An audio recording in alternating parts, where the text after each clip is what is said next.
Hello guys, this is Girish. आज की जो कहानी है, इस कहानी के थ्रू मैं आपको ये बताने वाला हूँ कि what is the importance of laughter. Laugh यानी कि हंसी है, उसकी वैल्यू क्या है।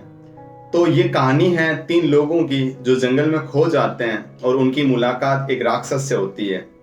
तो राक्षस उन तीनों को कहता है कि मैं तुम तीनों को मार के खा जाऊंगा, अदरवाइज मेरी 2 बातें हैं जो तुम्हें माननी होगी। तो अब मरता क्या ना करता। तो उन तीनों ने कहा ठीक है, आप जो कहो हम मानने को तैयार है। तो जो पहला बंदा होता है, राक्षस उसे कहता है कि इस घनघोर जंगल के अंदर तुम जाओ और जो भी तुम्हारा पसंदीदा फल है उसे लेकर आओ मेरे सामने।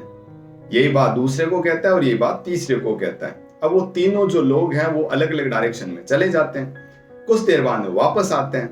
तो जो पहले वाला था उसके हाथ में एक अंगूर था। तो राक्षस ने कहा मैंने कहा था 2 बातें माननी है, अब सुन मेरी दूसरी बात क्या है। तो पहले वाले ने कहा जी। तो क्या इसको बिना चबाए हुए सीधा निगलना है।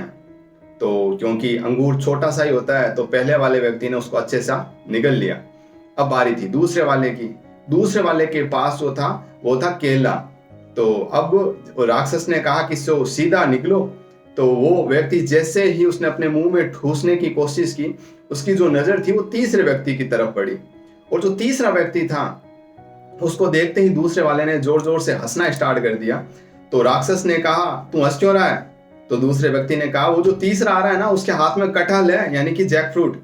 मुझे तो ये समझ नहीं आ रहा है कि वो इसको कैसे निकलेगा। ऐसे करते करते वो जोर जोर से हंसने लगा।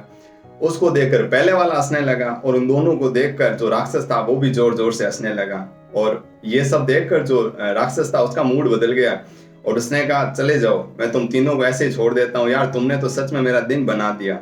तो कैसी लगी आपको मेरी कहानी। यह है हंसी की वैल्यू की कहानी। तो कहते हैं ना, जीवन में हमेशा खुश रहो, मस्त रहो, हंसते रहो, मुस्कुराते रहो, क्योंकि इंसान हमेशा दूसरों को वही देता है जो उसके पास है। अगर आपके पास हंसी है तब तुम दूसरों को हंसी बांटते हो, अगर तुम्हारे पास गम है तब तुम दूसरों को गम बांटते हो।